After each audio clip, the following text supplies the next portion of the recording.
안녕하세요. 이변의 데스크로 이경렬 변호사입니다. 협박죄는 특정인을 상대로 해서 생명, 재산, 신용 등에 대해서 어떤 위해를 가하겠다고 하고 그걸 통해서 상대방이 두려움을 느꼈을 때 성립하는 범죄를 이야기합니다. 의사 결정의 자유를 침해하는 범죄라고 생각하시면 되는데요. 예를 들어가지고 칼을 들고 너희 집에 찾아가겠다라고 협박을 했다고 가정을 하면 나는 실제로 갈 생각도 없었고 실제로 찾아가지도 않았지만 상대방이 느끼기에 두려움을 느꼈다고 한다면 그것만으로도 성립하는 범죄라고 생각하시면 될 것 같습니다.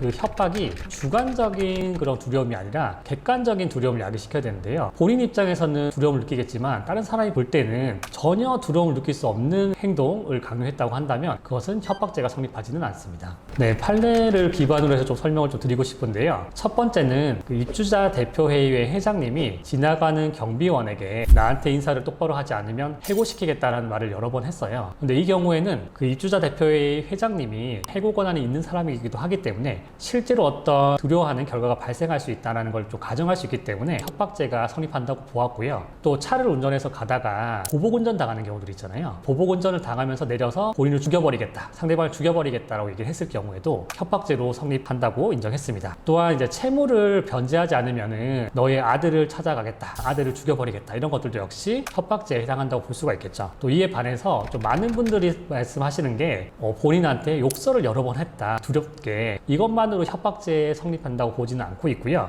또한 피해를 배상하지 않으면 나는 너를 고소하겠다라고 하는 경우, 또 앞으로 물건이 없어지면 너의 탓이라고 생각하겠다, 네가 가져온 것으로 생각하고 민사조치를 취하겠다, 이런 것들도 역시 협박에 해당된다고 보지는 않고 있습니다.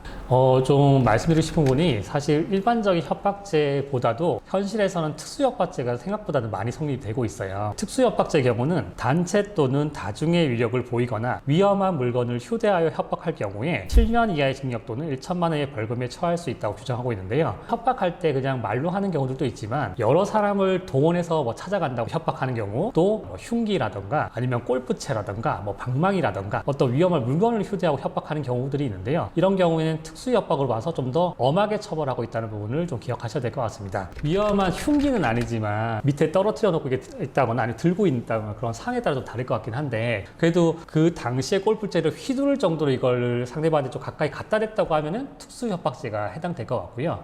그게 아니고 골프채를 뒤로 잡고 있었다거나 땅에 떨어뜨렸다고 한다면 특수협박죄가 성립될 것 같지는 않습니다. 특수협박죄가 또 많이 문제되는 부분이 보복운전. 보복운전의 경우는 차를 위험한 물건으로 보는 거예요. 차를 가지고 이 사람한테 두려움을 야기시킨 거기 때문에 그것이 이제 위험한 물건에 해당돼서 특수협박으로 보고 있고요. 또 반대로 칼을 들고 사람을 찌르려고 하는 게 아니라 본인이 죽겠다고, 너 이렇게 안 하면 내가 죽어버리겠다고 이렇게 하면 그건 역시도 특수협박죄에 해당됩니다.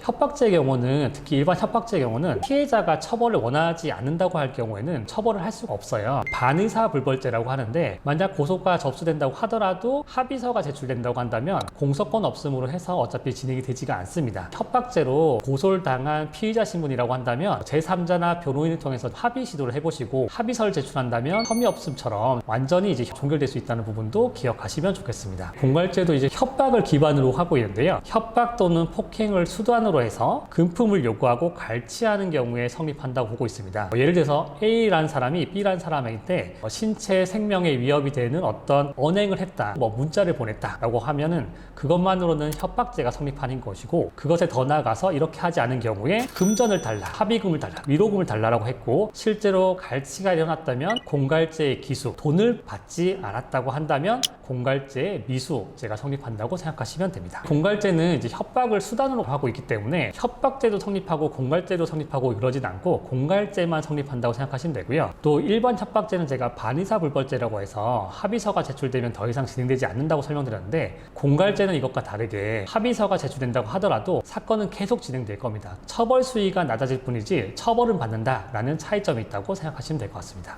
찌양인 사건의 경우 좀 대표적인 사례라고 좀 볼 수가 있습니다. 내용을 정리해본다면 명예가 훼손될 만한 일부 공개 영상을 보여주고 입막음용으로 어떤 후원금 요구를 해서 후원금을 지급하게 된 거죠. 후원금이 이제 금전이기 때문에 협박을 통해서 금전을 제공했기 때문에 이것은 이제 공갈죄가 성립하는 대표적인 사례로 볼 수가 있습니다. 후원금이라는 단어를 교묘하게 피하려고 한 거죠. 사실은 이런 거죠. 너 이 영상 낼까 말까 너한테 물어볼게. 아 근데 우리가 좀 후원금이 좀 필요하네? 라고 하는 거는 사실 돈 달라는 거랑 똑같은 거잖아요. 피고소인인 구제역 등등 그 연합 그쪽은 이제 이게 후원금이라는 명목이라고 하지만 실제 그걸 당하는 사람은 후원금이라고 생각하고 지급하는 건 아니잖아요. 협박을 언제 했는지 시기적인 걸랑 금전을 지급했던 거를 본다면 이게 단순히 후원금이 아니라 공갈로 인한 갈취한 금원이라는 걸 알 수가 있죠. 그래서 이제 금전 결부된 부분이 이제 공갈죄의 가장 큰 차이점이고, 협박죄는 이제 3년 이하의 징역 또는 500만 원 이하의 벌금에 처해진다고 규정을 하고 있고요. 공갈죄는 협박죄보다 무겁게 10년 이하의 징역 또는 2천만 원 이하의 벌금에 처해진다고 규정하고 있습니다. 보시는 것처럼 처벌 수위가 3배 이상 차이가 나기 때문에 당연히 공갈죄가 중하다고 생각하시면 됩니다. 예를 들어서 협박 자체가 초범이고 조금 파가 나가지고 이렇게 협박을 했다라고 한다면 이 사람은 초범인데 처음부터 재판까지 넘기거나 실형을 살이하기는 않거든요. 그러면 제 생각에는 한 300만 원 벌금 정도? 집행유예는 물론 벌금에 대해서도 집행유예를 할 수 있긴 하지만 대체로 그런 경우는 거의 없고, 실형의 경우는 이제 초범이거나 좀 사건이 중하지 않은데 처음부터 실형 나오면 좀 너무 좀 양형이 좀 맞진 않으니까, 그런 경우에는